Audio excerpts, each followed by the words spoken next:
Hello, everyone. Welcome to episode 29 of All Caps. I'm Isaac Anderson, author of A Song of Bones in the Garden Maze, and I'm joined by my very special guest, Sarah Arnu, the author of The Great European Escape, a travel novella. A Miss Libris? Mrs. Liberius. Say it again. This one. Okay. Mrs. Liberius. It's called Mrs. Liberius? Mrs. A Mrs. Liberius. What does that mean? What is that? That's not It English. means- it's in Latin, and it Okay. means the lost child. Oh. Is Which makes the sense. child Latin who's lost? Possibly. I don't know. I'm not in charge. I don't know. The book writes Welcome. itself. Welcome. Conduit.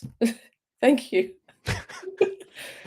That's great. So we were talking a little bit before the show. I want to kind of just dive right back into what we were talking about. So you are a UK-based author, and you're doing fantasy, you're doing horror, you're talking about folklore in your childhood. I want to jump into that. So when you say you were into folklore, like where I'm from, we have like Bigfoot and stuff, and that's all we really have. So when you say folklore, what do you mean exactly? So when I grew up, like there were all sorts of like these little superstitions that Okay. a lot of people tended to believe in. So like the magpie song is like a big thing, and people like literally every group of people I'm with, if we're outside and we see like more than one magpie, we're like, oh, hello, Mr. Magpie. Hello, Mr. Magpie. Some people salute. So it's like a weird thing. Crossroads aren't they're not something you see all the time because they're not always very natural. So there's a lot of stuff around crossroads, all these like really weird little superstitions. And then this is going to sound really weird, but our version of the Girl Guides, we have like three separate, like the Scouts with the boys ones, they're named after like animals. The girls, You're talking about like Girl Scouts. Yeah, Girl Scouts. We had Okay. rainbows that was like 5 to 7, and then you had brownies, which was like 7 to 10, and then Girl Guides, which was 10 onwards. And brownies are named after a mythological creature, which is literally just called the brownie. It was like a little house spirit thing that was meant to like sweep out all the impurities of your house. So it's kind of like always been like in the back of my mind, sort of growing up. And then when I started like getting into writing, I started writing quite young. And my parents got me, because I read quite early, and I was writing quite early. They got me this really big like compendium of British legends, and so I would spend hours just going through it, and like it was great. My favourites were always like the Scottish ones. Like I loved the Kelpies. Okay, yeah. Kelpies are amazing. Like I don't think I've used Kelpies actually. I've seen there's the animated film. I think The Secret of the Kells, or the I forget which one. It's one of the Scottish animated ones. They had the Kelpies in it. Yeah, the Kelpies are great. I love them so much. And Very I get cool. so annoyed when I read people who are doing a take on it, but they haven't quite understood the legend. And I'm like, that's wrong. Stop it.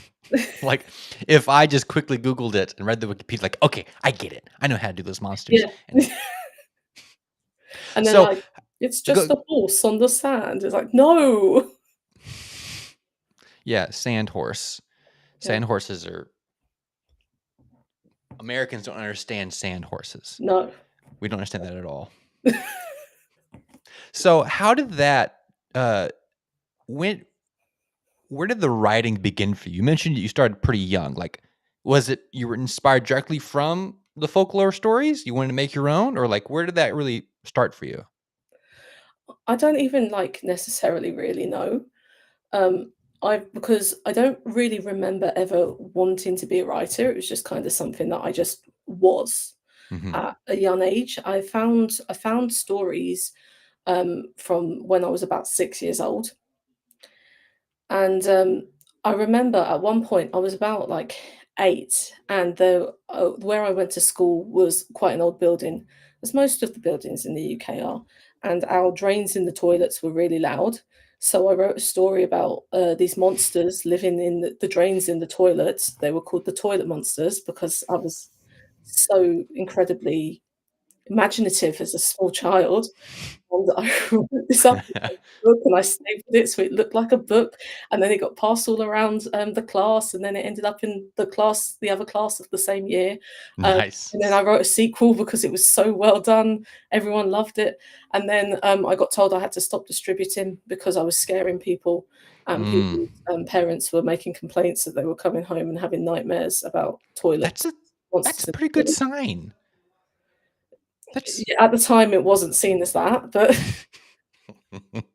We had a toilet just like that in Oklahoma in this little rent house we stayed in.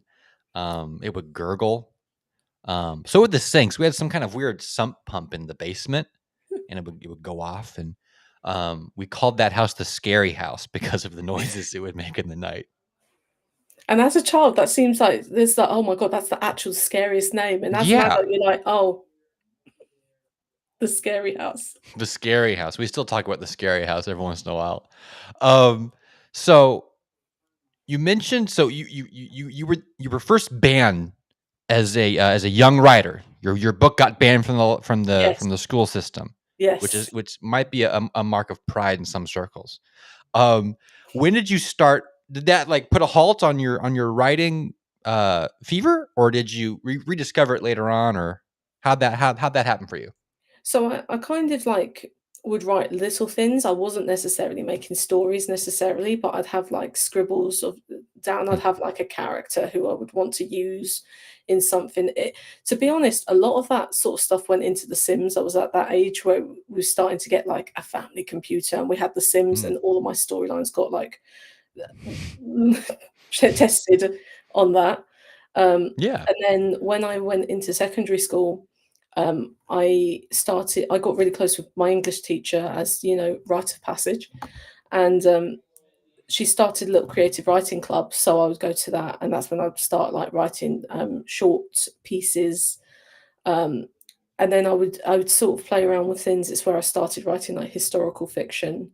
Hmm. Um, and started like playing around with not just genre but like form particularly, and then I ended up doing really well in my GCSEs, and then they were like, you have to take this into the A level, you can't stop now. And then it's never really been like a thing that I chose to do.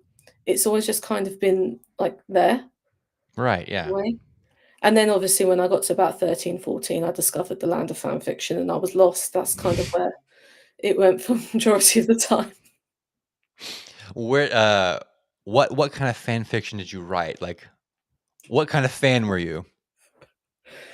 Oh god, it's really embarrassing now, but I wrote a load of Harry Potter fan fiction. Right. Um,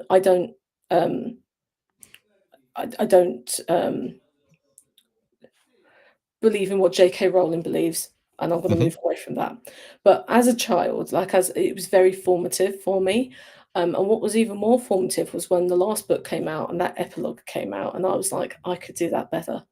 Right. Um, Yeah. so I did, and then and then this is about the time I got into Twilight because unfortunately I was the right age at the right time. Well, yeah, it was, like, genetically made specifically for that Yeah, time and that and it kinda and it person. was and, it's so badly written, but there's something about it. But I wrote a lot of Twilight fan fiction as well. I did this crossover one once that actually went, like, semi-viral in the days, Nice. um, which So was with like, with Twilight and Harry Potter together? yes. Okay, And the okay, okay. whole thing So was, I don't even remember the setup, but, Harry, Ron, and Hermione walk in, like, they go somewhere and then they met Edward Cullen, mhm. who obviously is played by Robert Pattinson, who played Cedric Diggory. Yeah, to Um, perfection. exactly, and then they get very emotional because it's Cedric Diggory, and all the vampires are like, "What the fuck's going on?" And that was Right. the entire plot, but it went, like, viral at the time. It was like, Okay, okay. Did you mean it as, like, kind of a drama, or were you going for comedy? Like, what were you it was trying a to hit? comedy. It was a comedy. Okay. Made Awesome. it was ridiculous. I had people being like coming up to me at school, be like, "Is this you?" We're like, "No, that would never be me." That's amazing. So you kind of cut your teeth in the fan fiction trenches. Yes. How long were you there? Like, when did you decide, this is fun, but I'm going to do my own stuff now? Or were you like, I want to stay here forever and something, I don't know, how'd that evolve for you? I think I just sort of like fell out of it.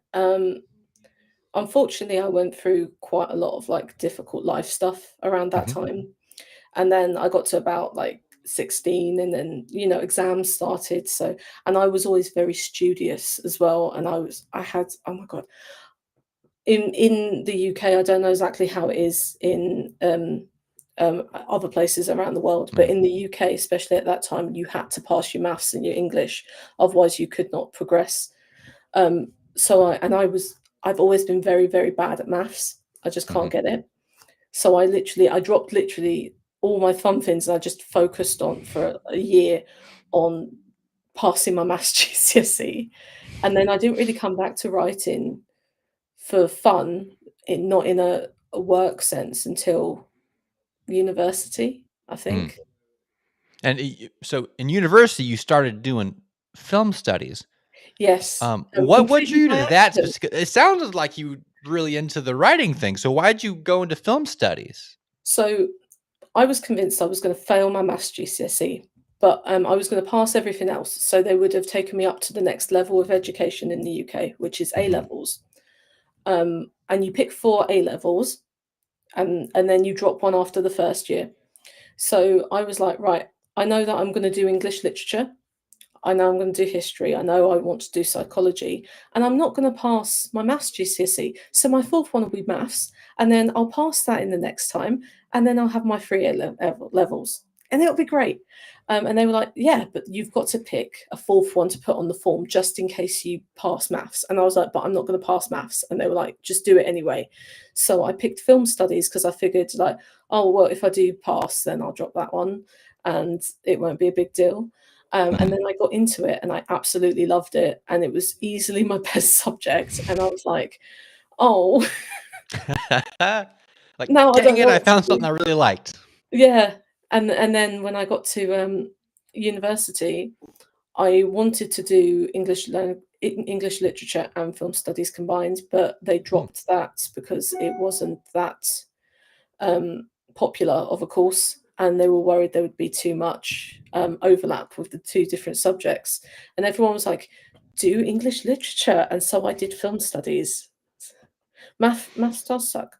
It's Yeah. awful. I'm so glad that I was going to say I'm so glad I never have to do it again, but I do maths all the time. I just Yeah, yeah. Well, I mean, the math you do every day is like normal math, yeah, it's not right? like It's not like some algebra. insane Yeah, person math. no, we weren't even doing the same person maths. We were 15 and 16. It was. And I was not in the top set. I was barely middle. So what worked with film studies for you? Like what made you like that? Well, film studies, I kind of describe it to a lot of people. It's basically just English literature, but with films.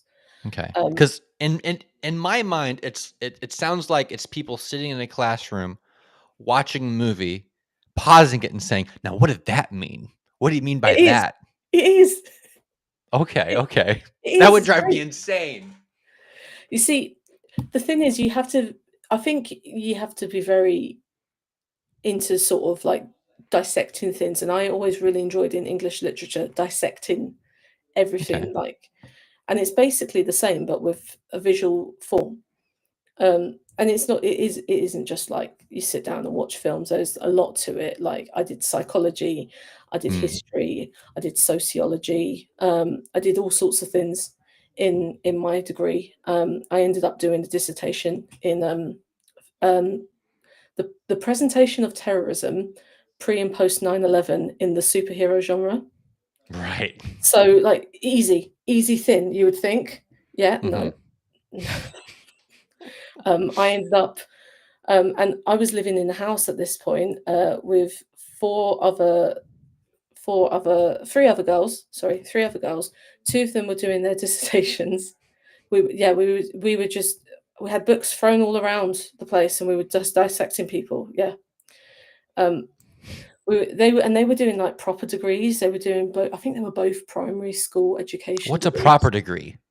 Primary school education. Okay, okay. Something useful that will improve the world. Right. Writing improves the world. Talking about movies kind of improves the Kind of world. improves the world. Not me. And one day our internet just stopped working, and so we were like, "Oh, if we'll leave it to the morning, it'll probably turn itself back on." No. Next day, we were like, "Oh, the router still isn't working." We turned it off, we turned it back on, you know? We're like, "Oh, why isn't it fixed?" On the 3rd day, I had to phone up because I was the bravest one, and also because the bill was in my name, and, I was like, "Oh, hi, our internet isn't working, and there's 3 of us doing our dissertations, and we're starting to panic now." And Right. they were like, "Okay, um, we'll just have a look at your internet history." And I was just chatting to this really lovely lady called Sharon down the phone, and she's like, "Hmm, okay. So something weird is going on in your account." And I was like, "Okay, what is it?" And before I say what's happened, I want to tell you that this was 2016, um, Okay. and there was a rise of terrorism and terrorist attacks happening in all over Europe. And my dissertation is in terrorism. And she's like, "Oh, someone's been flagged for radicalization."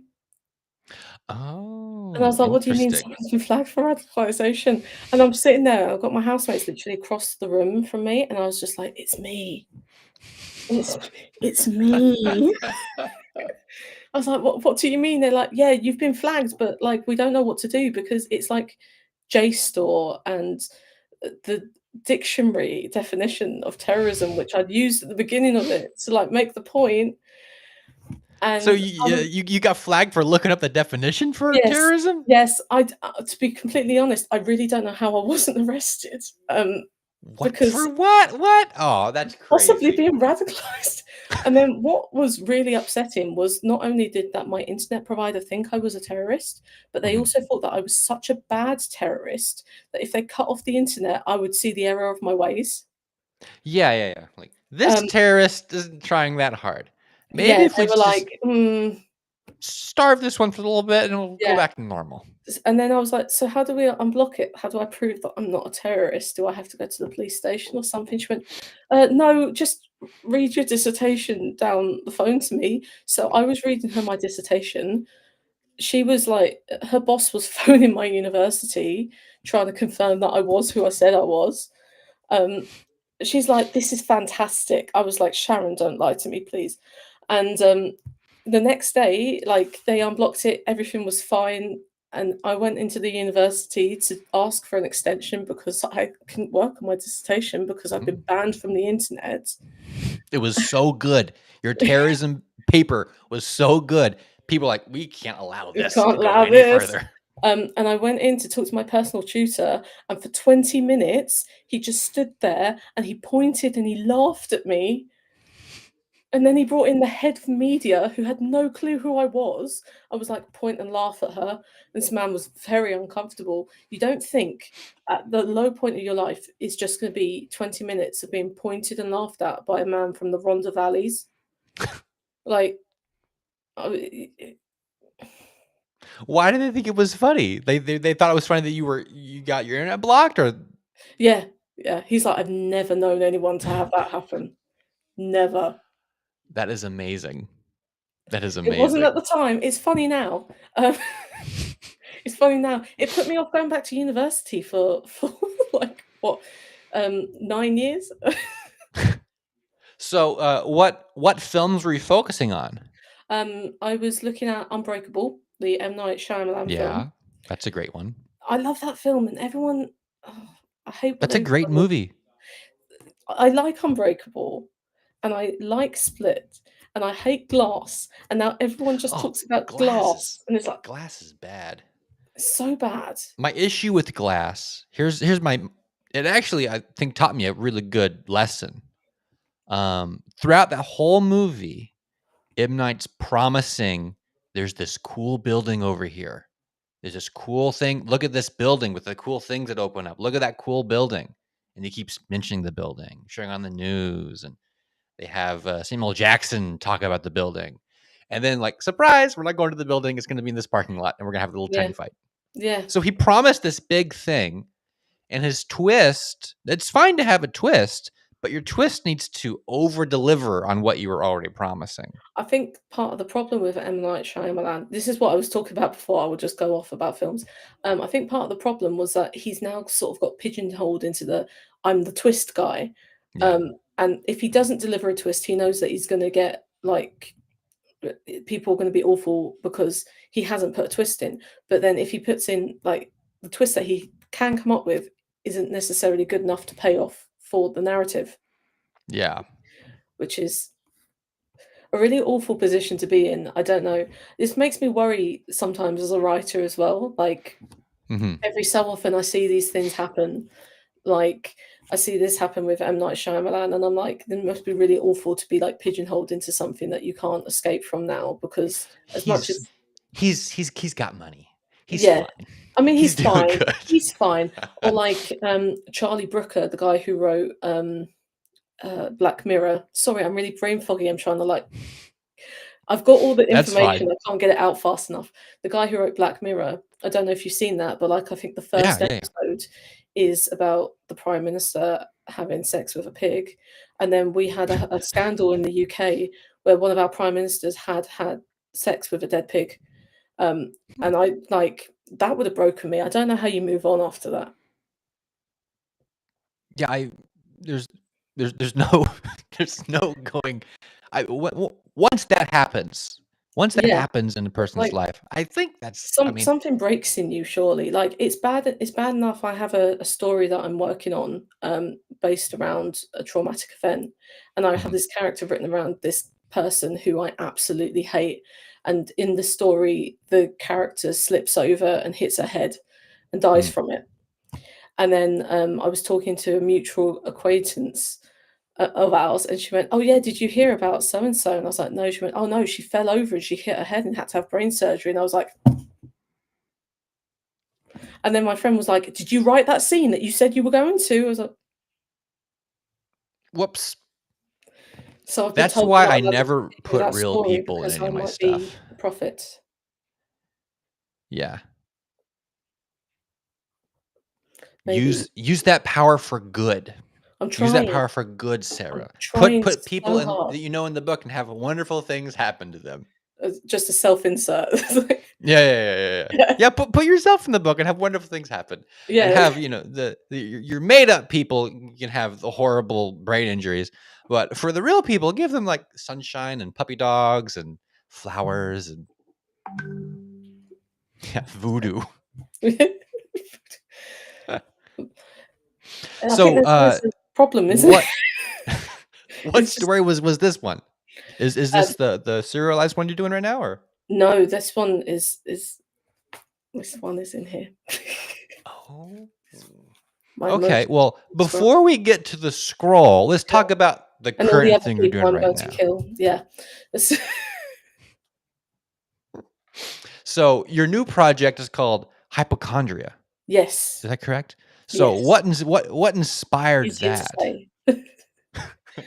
Um, so I went through this really awful period last year where, within a week, I had a really terrible blood test, which was probably the Mm, most traumatic thing that happened that week, honestly. I was made redundant, and I was also sort of half diagnosed with an incurable genetic condition. mhm, Um, so I have hypermobility spectrum disorder, and I have a number of comorbidities with it. And I got my official diagnosis this year, but last year, me and my doctor sat down and we were like, "Yeah, this is it, and I'm not going to get better." And I think it was so many things at the same time, and I got really, really severely depressed over it because for a long time, if you've been sick for a very long time, or you know that something's wrong and no one's listening to you, it's kind of a relief to get a diagnosis because you've kind of got answers. I've been looking for answers for. I mean, I got officially diagnosed this year, and it's been 18 years since the onset of symptoms. mhm. But it's very difficult to sit in a doctor's office, and someone would be like, "I'm so sorry, there is nothing we can do for you." Right. Um, I'm getting too deep on the internet. Um, and then, and I found that after that, I'm one of these people, I get very like um obsessed. I get very hyperfixated on certain Mhm. things. Yeah. Scroll. And I found myself really hyperfixated on the hypermobility spectrum disorder, and I tried to learn everything I could about it.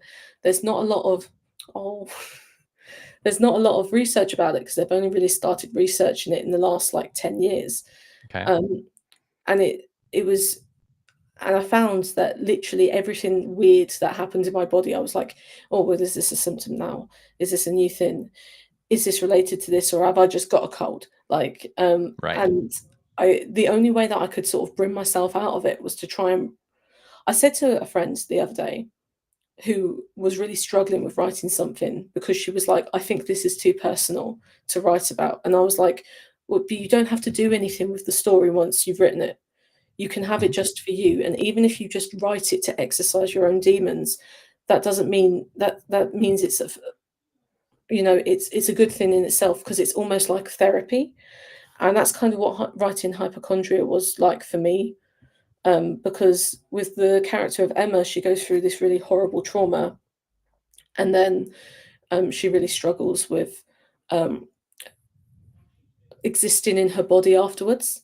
And I think it's something that you don't always people when they talk about finding out they're ill, they think very much about the moment of diagnosis, but they don't think about the immediate aftermath where you just sort of have to sit there and stew Yeah. in your own thoughts. And the whole point of me writing it was to get over the health anxiety, which was great and it worked until I got the official diagnosis, and then I was back there. But Yeah.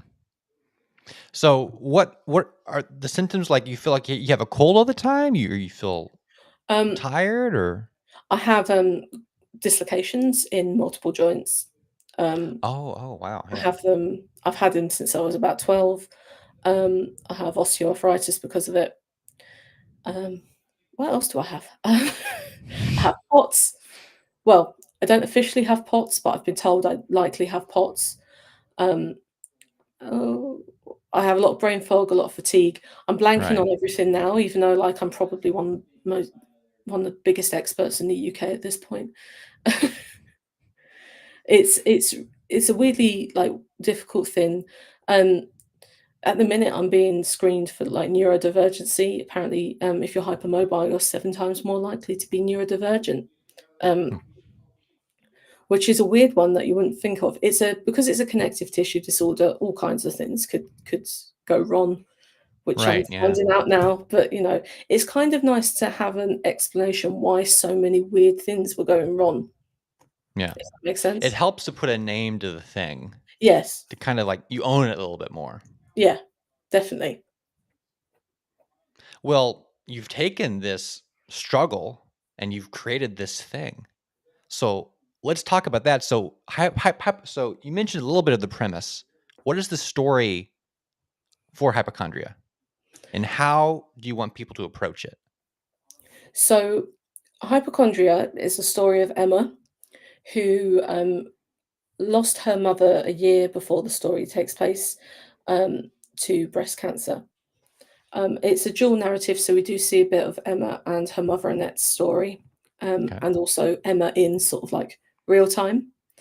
And she receives a letter inviting her to go for a screening for the I never know if I'm saying it right, but the BRCA genes that cause breast cancer to see if Your guess she is as good as mine. has it as well.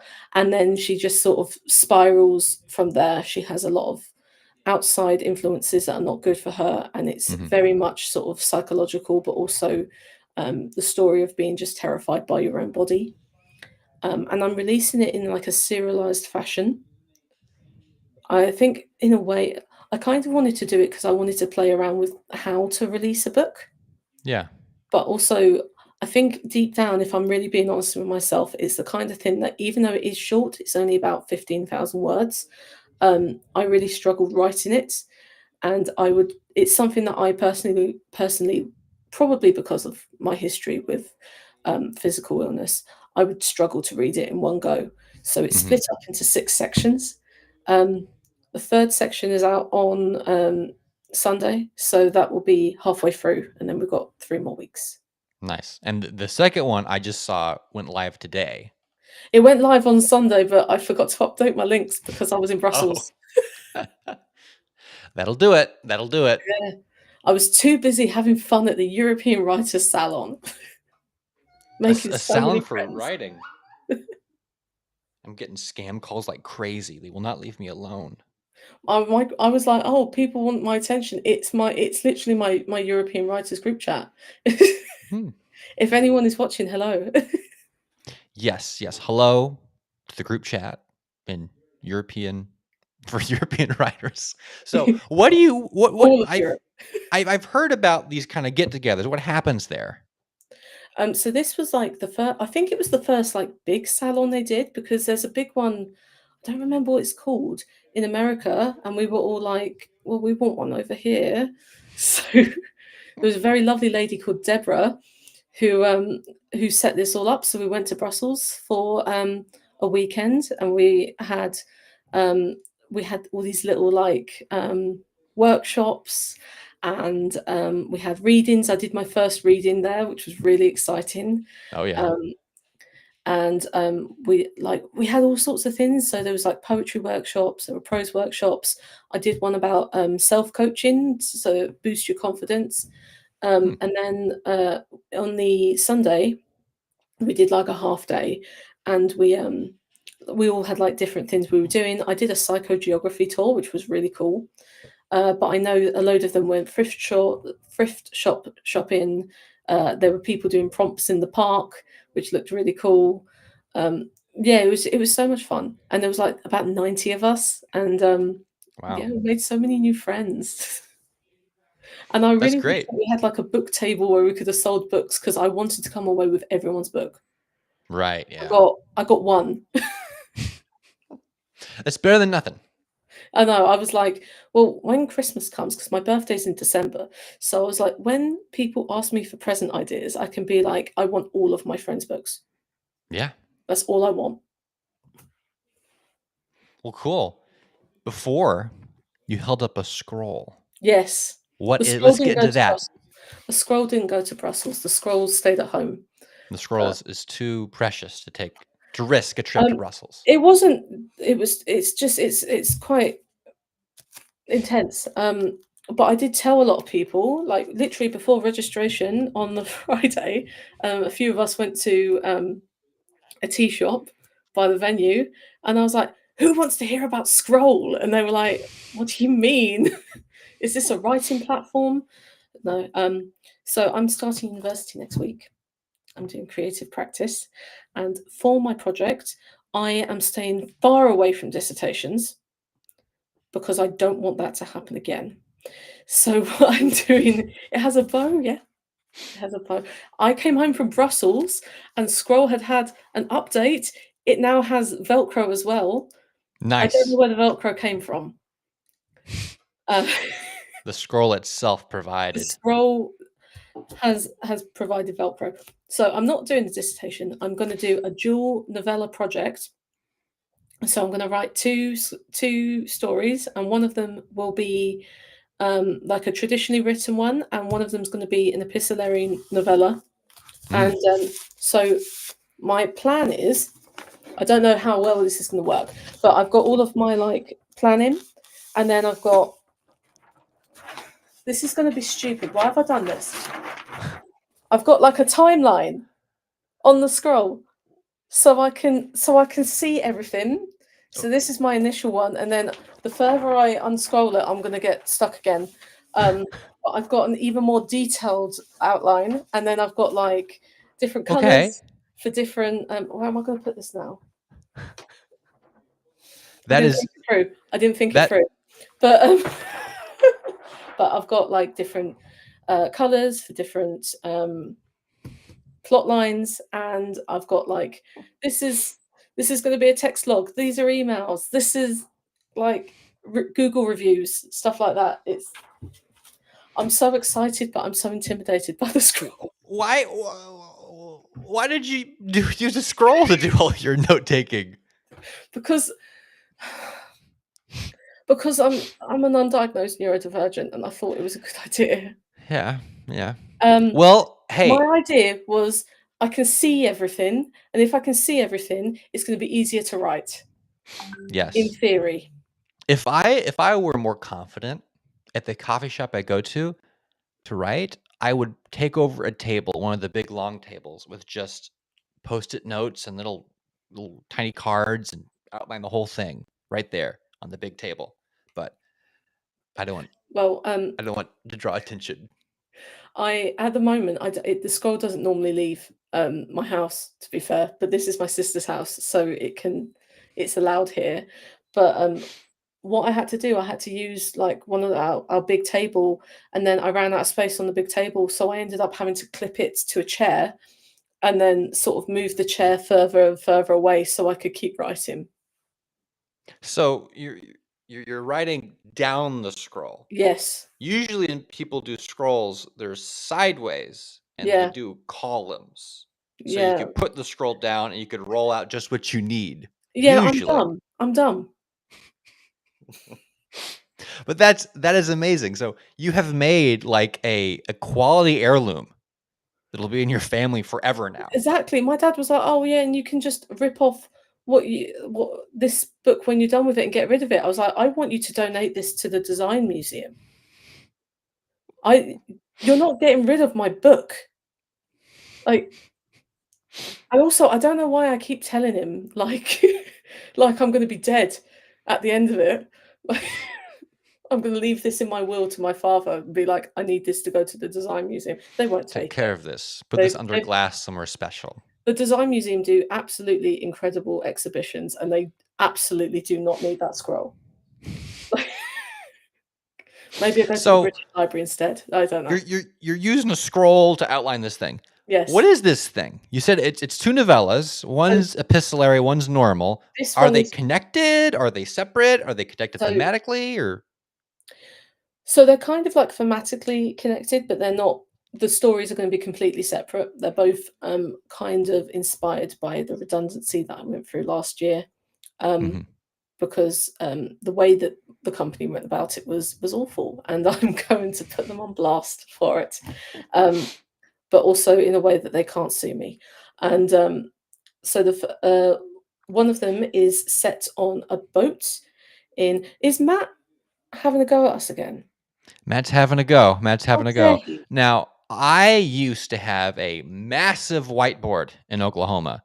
It took up an entire wall. I outlined full novels on that thing. I took pictures to save them, but it like you're saying with your scroll, it's amazing to have a big space just to doodle Sometimes it's in, just easier to to see everything.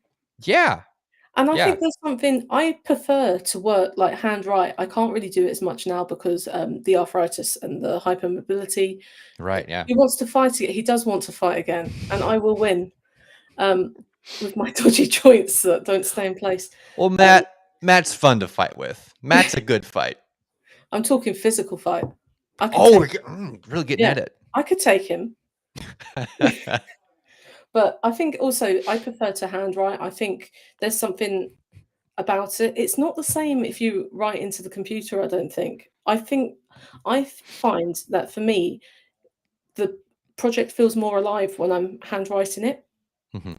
and I don't know, it works for my brain, but Yeah, it doesn't work for my body I anymore. have a little pad of paper with me always, and whenever I get stuck, I just take little notes, outline things. Because if I take my time to write it out by hand, it becomes more solid in my mind, I guess. The way I work, I have all kinds of ideas and themes and thoughts just Yeah. scrambling around like marbles.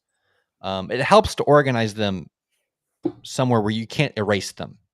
Yes, yeah, and I also find that, like, with the scroll, I've got just one story, and I've got everything to do with that story there. It's not like I've got document and, like, screenshot of something. We should stream it for charity, the Oh, yeah, fight. that'd be a fun And, like, charity stream. I've got a notebook for the other one. You should be scared.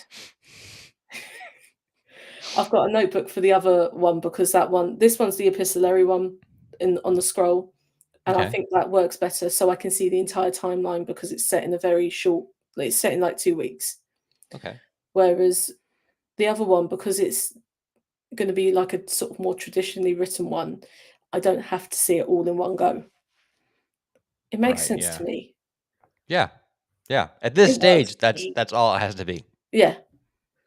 When this book comes out in a year and you're all reading it and you're like, "Wow, this is great," you can all thank the scroll. The scroll. Yeah. You could I don't know how you would include the scroll. I'm trying to think of what, like, to mass produce it in some way, because that might be a fun thing to have. I could do a tiny bookmark. Little tiny scroll, yeah, a little tiny Yeah. thing. That's fun. Yeah, it rolls up. Yeah. This is gonna become my thing now, is my scroll. So that's your next project. Does it have a name, or is it just the scroll right now? So the epistolary one is called Intermission because it's set in the cinema, and Hmm, the other novella in the story is, called it's set on, one of those, like, Nordic, not like a cruise ship. I did, a tour, like a 3-hour fjord cruise in Bergen, and it's set on one of those sort of, sightseeing tours, and that one's called The Good Ship Verden. hmm.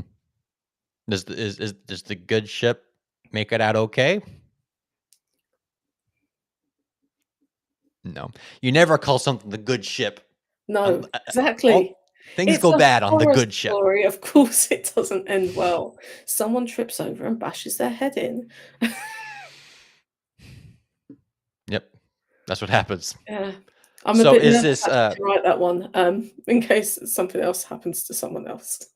right, yeah, yeah. Is it like have fantasy folklore elements, or is it more grounded in reality? So, they're both actually, no, they both do sort of have the Good Ship Verdun is gonna be, sort of set with, the idea, it's gonna revolve around, like, mob mentality Hmm, and, isolation and loneliness, and right now, I'm not sure if it's gonna be like Norway or Sweden that it's actually gonna be set in, because I'm trying to work out geographically right. where the boat will end up. But, initially, I've always sort of, because I came up with the idea in Norway, I think it's fixed to Norway in my head. So it was gonna have, like, hints of Norwegian trolls.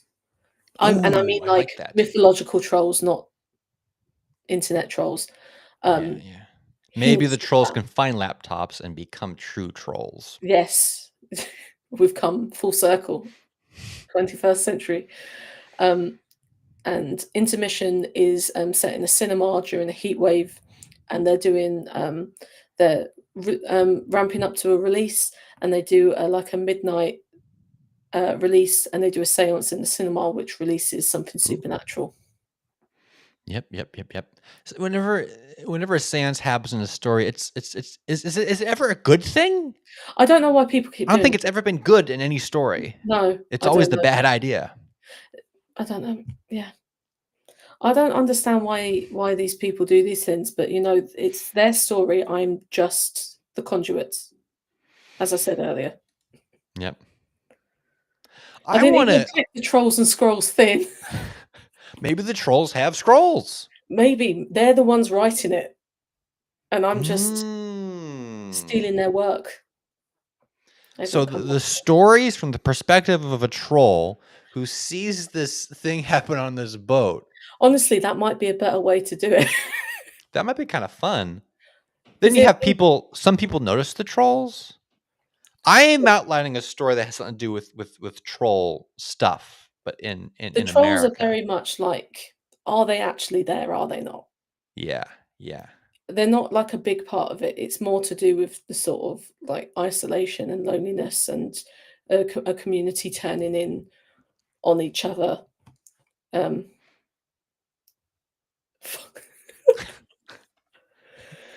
I meant to click this one, but Matt's comment came in really fast, and I clicked with Matt's. All of the trolls have just gone to Greg's, and Mm. got their sausage rolls and then bought some scrolls and Yeah. I mean, it sounds like a lovely time for the trolls. yeah, I mean, it does, doesn't it? Maybe I should write that story instead. So I'm gonna go kind of tap into your what do you call it? Your brain when it comes to film study. Okay. Film study? Yeah. Yes. Um, Yes. what was the movie Favourite. that made you go, I understand what this is now? So, I wasn't like really into horror until I started film studies because I had this really great teacher who was like, "All right, you're all 16. I can just about get away with this. We're doing a British horror module." And so we did 28 Days Later, Mm. um, Eden, Eden. Oh, I can't get it. The problem is there's a train station very close to where I live that's like the same one, the same title, and I don't want to like dox myself. Is it? Let me just Google it. I think it's Eden Lake. Eden Okay. Lake, which is really good. If you haven't watched it, I'd recommend it. I've But never it even is heard of very it. brutal. It is very. There is one part that if you have children, you probably won't like. Yeah. But or yeah, The um, part where the child is eaten. No one's gonna like that part. no one's gonna like. No, no one likes that. It's worse actually than that. It's worse Um, than that? it's worse Oh than my that. Yeah. goodness. There's also a film that we watched called My Little Eye, which was sort of Big Brother before Big Brother was a thing. Mm. um, and The Descent, which is Ooh, incredible, The and I Descent. recommend it to everyone. And that was the film that we started with, um, and just starting that, like it was just like something clicked, something clicked, and I Yeah. was like, "This is what I'm meant to do.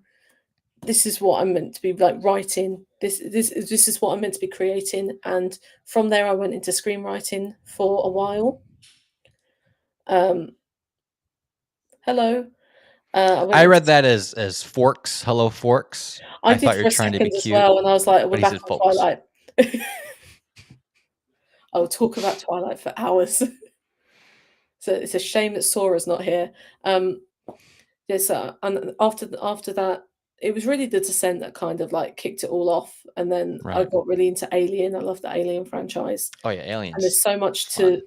there's so much to play with there and to look at, and there's so many angles you can look at it from. Um, and then I started writing scripts, and then sort of came out of it again in the What pandemic. kind of scripts did you write? I Where wrote are one. these scripts? Where are they? Is that what we said? Yeah, They're where are these scripts? they're never nothing's ever gonna happen with them. There was like a serial killer one that Yeah. was inspired by an episode of Unsolved Mysteries for some reason. I had one that I do wanna convert into a book at some point, which Mm. was, um anyone who knows me is gonna groan now, but it's about Queen Victoria. Um, and, um looking at the illness that sort of ran through her family. There was a period of time where everyone around her started to get sick. So there was Yeah, like a yeah, yeah. supernatural, They had that blood thing, right? yes, the hemophilia, um, and then her husband died very weirdly as well. Hmm. So there was like a supernatural script that I wrote with that I do want to turn into a book one day. And I tried to write romance and it just didn't work. I would think once I found my way into like darker topics, that was it, really. Yeah. So, what's a film you wish more people have seen? Ooh. Would see, I guess. Um, so it's a little French film from 2004 called Les Choristes or The Chorus, and it's set in an all boys school. Okay. And it follows the story of this music teacher who sets up an all boys choir, and it's about to develop. It's a really lovely little film about family and like finding your way in life, and no one has ever seen it, and it's such a lovely film. The Chorus, a French film. Yes. Okay. Now, let's flip it. What's a film that people love but you just can't stand?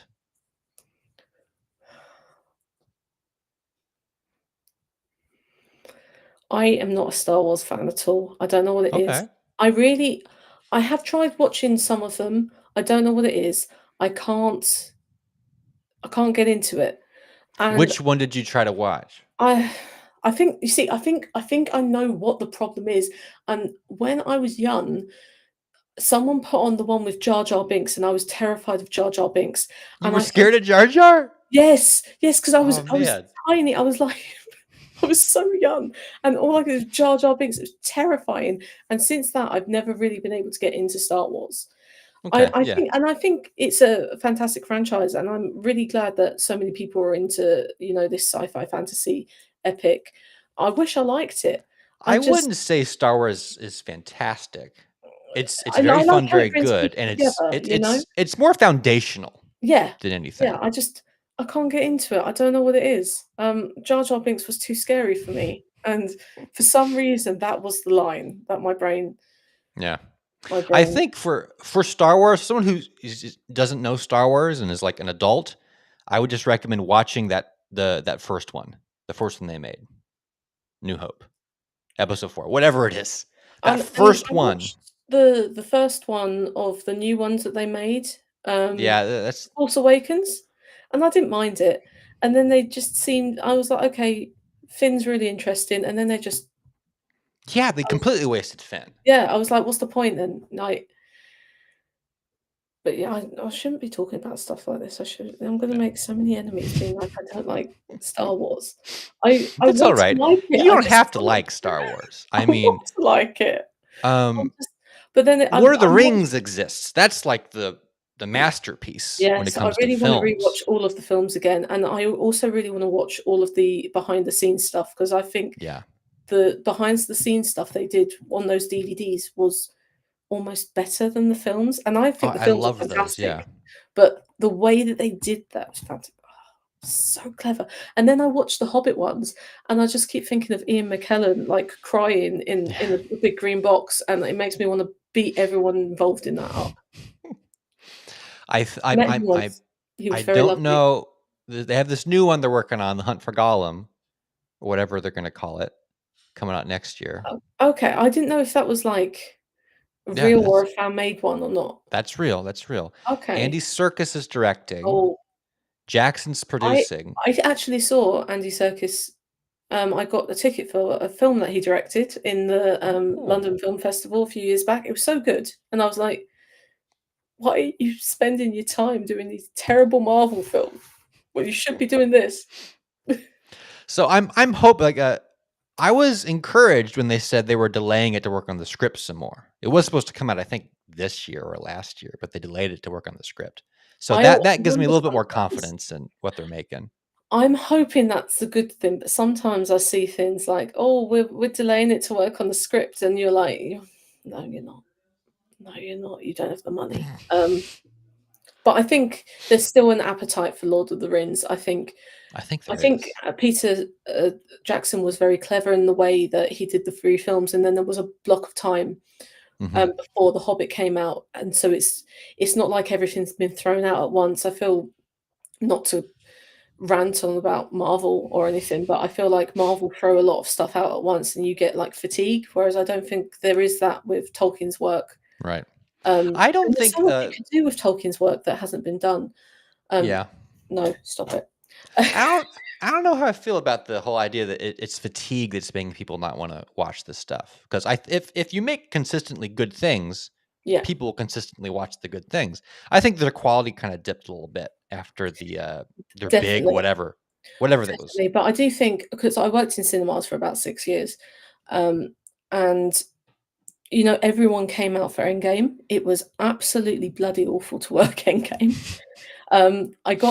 We had our first screening at, like, 7:30 in the morning because, the UK I don't know if every cinema we were banned from doing midnight releases. I don't know if For every cinema real? was.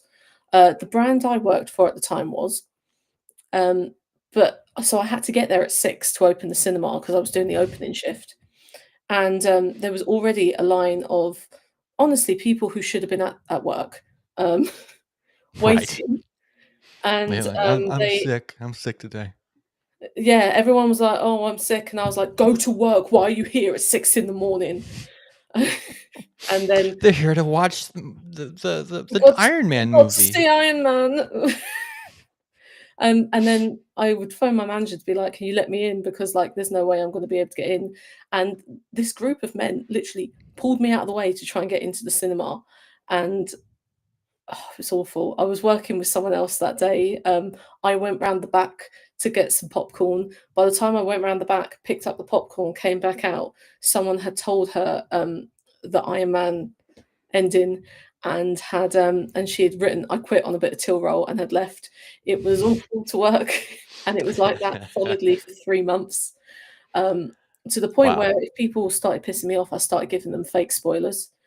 Um, Mm. Everyone was so upset. But then my managers will be like, "But that doesn't happen in the film, so I don't see how you can make a complaint because she didn't do anything to you." And then later on, they'd be like, "Stop it! You're really winding us up. We're getting all these complaints." When Um, I was young, I went to go see Shrek in the ugh. theaters with all of our cousins and stuff. And one of my cousins told me, like, the day before, "You're gonna love Shrek. He fights a ghost." I'm like, "Oh, he fights a ghost." I had totally forgotten about it by the time we get to the theater. And we're sitting there watching, and I guess he was feeling guilty because he leaned over like, "Isaac, I was just kidding about the ghost. He doesn't fight a ghost." I was like, "What?" Because I already forgot he told me he fights a ghost. But I I think fake spoilers can be fun. I told someone at one point that, Odin comes back to life and then, gets Thanos in the eye with, a walking Oh. stick, and they Jesus. believed me. Anthony Hopkins comes out with a stick. I would watch that. Just Yeah, yeah, yeah, yeah. but it's not It's a even little bit Odin, fun. it's just Anthony Hopkins. The whole movie is Anthony Hopkins slowly coming back to life, like Yeah. trying to get himself out of a chair He for get 3 he gets hours. onto the battlefield and everyone's like, "Oh, wait, wait, wait." Hold on, Anthony's Yeah. coming out. They don't He's call him Odin, they call him he's a Anthony. legend on the Anthony's coming. battlefield. Anthony, do the Silence of the Lambs thing.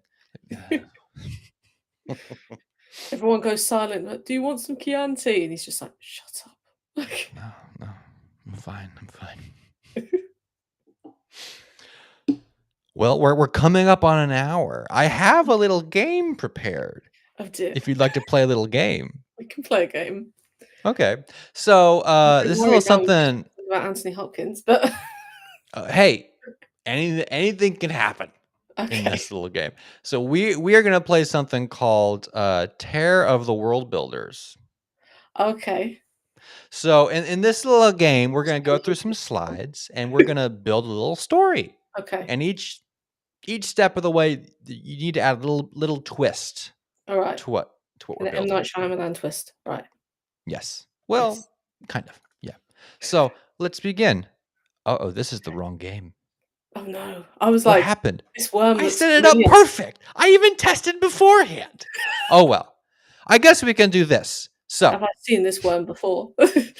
I don't know. I think I have. Did you see the one we did with Matt Falcon? Yes, Okay. So 'cause I practically I quoted in the bet I can chat. fix it real fast. I bet I could fix it. Is it? Oh, it's this one. Da, da, da. Okay. Yeah, I fixed it. Oh, I am so smart. Okay, we will begin with a museum curator. Now, the twist about this curator, she lives a sheltered life because she has a deathly fear of what? BBC Night at the Proms. What is that? I have no concept. It's, classical. It was super worm, Jim, I knew I knew I knew that worm. Um, uh, BBC Night at the Proms is like, in the Royal Albert Hall, we have, these classical concerts called the Proms, and BBC is the BBC, the national broadcaster, showing it. I don't know why she's scared of it. So she's scared to death of She's this scared of presentation. classical music, Oh, which in a specifically. in a museum, that would be bad because they do play classical music there. Okay. What do you think brought on this fear of classical music for her? When she was a child, Jar Jar Binks stabbed her father in the throat in front of her My with gosh. baton that the composer, not the composer, the conductor has. Okay. So they're at a show. It was a great show. It Jar was Jar appears fantastic. from She was from loving a it, vent. and then Jar Jar Binks just appeared out of nowhere, Uses as he his long does. tongue to grab the The bat stick. yeah.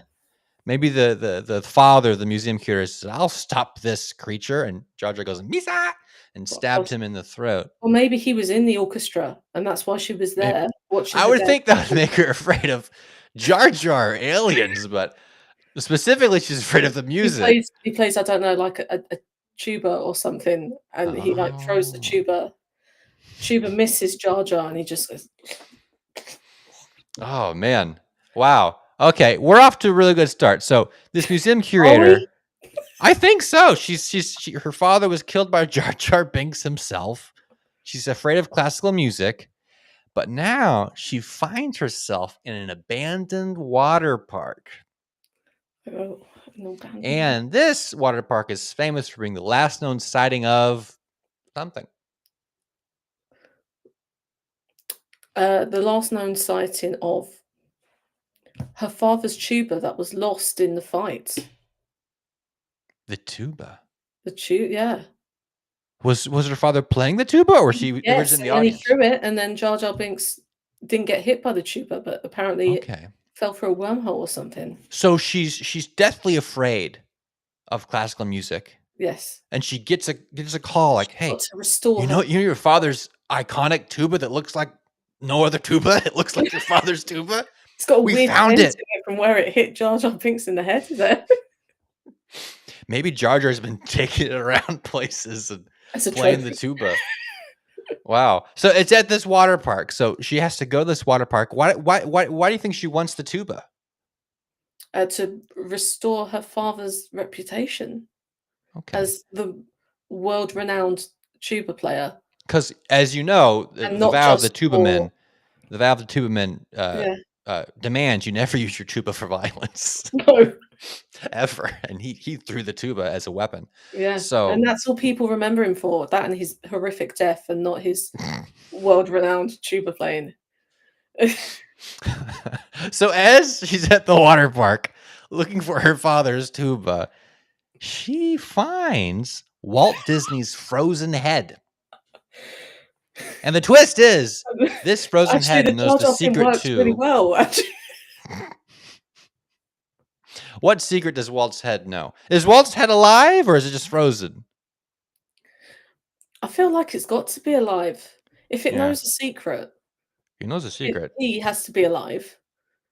Definitely, yeah. So it's Maybe he's probably like a like Futurama, like he's a head in a jar, but the jar has been frozen, and it's, like, yeah. starting to thaw out. So maybe there's like some kind of place in the water park that's like underground, that's like cryogenic stuff, and Possibly. so And I don't know what Disney are doing these days. they're doing anything. They're Yeah, trying everything to make exactly. money now. They've got an Alien series on that platform now. Like, Yeah, they got the Alien series. it's so good as well. Don't talk about Alien. So So what does Jar Jar know? what's the Oh, secret he's that Walt's head knows? what does he know? He knows, I mean, surely he's got to know the secret how to defeat Jar Jar. Clearly. What do you think that But I don't secret understand is? why. Maybe now she's retrieved the tuba, Okay. she's decided that she can, like, I don't know, she can reclaim the classical music, and, Oh, she has to finish her father's song. yes, she's got to finish the song and Face defeat her Jar fear. Jar Binks with the power of music. Oh my So really, goodness. Walt Disney just knows the secret to So helping her Walt get Disney through her gives her like a fear. really It's a good buddy pep movie talk. now. It's a buddy movie. He's gonna go Yeah. with her to defeat Jar Jar. That's amazing. Okay. And to bring it all to a close, the story ends with a person from the main character's past, but comes bearing troubling news. Troubling news. Um, Maybe it's one of the other people in the orchestra. Let's say it's like the second violinist Oh. who You was can never also trust a there the second night violinist. exactly. You can trust the first violinist, but the second violinist is Well, the first one's kind of arrogant and annoying. The second one's the vengeful. The first third one's one's usually a good person. yeah, like the second one though, dodgy. And they were there at the at the death. I was like, what were they even at? Like the orchestral piece. Oh, maybe this is where the M. Night Shyamalan twist comes in, and Yeah, yeah, yeah. they're like the troubling news that Jar Jar Binks is actually her mother. Her long lost mother. Apparently, because she Oh doesn't my god, recognize Jar her. Jar was a Or woman the him. entire time. Yeah, because what is gender? Like, really? What is gender to a Misa? I mean, who even knows? Oh man, that would be very troubling news. Her Yeah. father killed by her mother, the Jar Jar.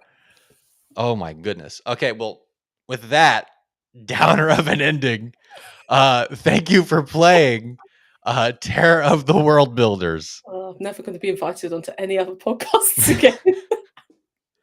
That was fantastic. That was great. I felt like we learned a lot about your process. Yeah, there is none. It's just pulling different things out of the air. That's amazing. That's amazing. So you mentioned next year you have the Scroll project is hopefully Yes. being published. But Yes. right now you're still churning out the parts of your Hypochondria story. Yes, so Hypochondria is completely written. It is supposed to go up automatically, but as I said, I was in Brussels and forgot to check because I was having too much fun with my new friends. But it is available now to read, and the third part is out on Sunday. It comes out every Sunday at 11 o'clock Very UK cool. time. Very I cool. don't know what that is. I'm not time zone literate, as we found out recently. That's fine. That's what smartphones are for. Yeah, yeah. I was talking to Saffron this afternoon. She was like, "Oh, you're doing all caps today. What time is it?" And I was like, 8 p.m. I don't know where you are to tell you what time you're. Oh my goodness. Well, you have been a lovely, lovely, lovely guest. Thank you. Right before we leave here, I would have just one more question. What books should we all be reading? Oh my God, I've got so many and I've just blanked on everyone. So, Ellen Holmes, it has just released an arc of The Floating Castle, which I've just started. I'm having so much fun with that. Um, Floating Castle? um, Thomas Hebt, I believe is how you say it, Hebt, has this fantastic poetry collection. Um, I was like, all my friends have got great books out, and I've just blanked on literally all of them. I've just read this mafia romance called A Love Most Brutal by Kath Richards, which Ooh. is so much fun. And Toadhead by Andrew Lyle. Toadhead. I've been seeing Is Toadhead around. Toadhead, I got an arc of it. It's incredible. I think actually my next project, which I'm hoping to publish in April, if it gets done, has been very inspired by Toadhead. Okay. Which is I had so much fun reading it. I've read it like 3 times. That's high praise. And I've also just listened to Tim's story Skyfold, and I loved that. I had so That's much fun right. with that. Yeah. I was literally talking about it beforehand, and I was like, "Oh my god, Tim!" Tim McKay, are you still here? Or did you skedaddle off? He's probably off in editing world. How That's dare probably he? what Then, he's doing. and then I take it back. Like, Tim's off being freaking productive, I know, writing not like freaking me. I haven't done anything. giant novels. Yeah, I should really do that. I have 2 Yeah. books to write. There's just too much stuff to work on. Too It much never stuff. My ends. next one, my next one, I think is done. I just have to figure out how to do it. Right. But Yeah. the next 2. So hopefully, my next one will be an April release after this, and then after that, it'll be second half of the year. Is my Nice. plan. It's good to have a plan. It's good to It's have a great plan. to have a Whether I plan. stick with it. Now I've said it on the internet, it has to be. I have to be accountable. So Mhm. It's a marketing That's plan. And Matt will be like, "That's not a marketing plan." Whatever. I'll fight you in the car park later. yeah. You call it the car park? We say parking lot. You say, "I'll see you in the parking lot." That sounds more Have you ever seen a intimidating than fight in a car park. parking lot? Of course I have. It's amazing. I grew up in a council estate. Of course I have. I've seen only one. It was all the things I've seen that are crazy were in Oklahoma, which is weird because I live in Miami now. I'd think I'd see crazier things in Florida, but no, I saw all the crazy stuff in Oklahoma. But yeah, it lasted 2 punches, but it was very fun to watch. I see where I live, it normally ends up turning into like a big bundle of a fight. Mm, You normally yeah. see them, you're like, "Ah, can't go that way." They're busy having a little party. We're gonna go somewhere else. Yeah, and weirdly, it's always like teenagers as well. It's always like a big group of teenagers. It's like, "Oh, for God's sake, why are you not Well, they listening?" gotta get all their wiggles out some way. Oh yeah, we don't really call them that over here. It's normally it's like, "Oh, there'll be knives over there." So Oh, yeah, that's right. Yeah. yeah, Mm. Well, on that happy yeah, note, just thank brought you for everything coming on down. to All Caps. Everybody, check out her stuff, her books. I got links in the whatever description. Check out her books on Amazon. Check out her website, and I'll see you guys next time. We have Thank another you so guest much coming for having on. me. Yeah, thanks for coming on. It was wonderful. You were a lovely, lovely, wonderful guest. Oh, thank you. Everybody, I'll see y'all next time.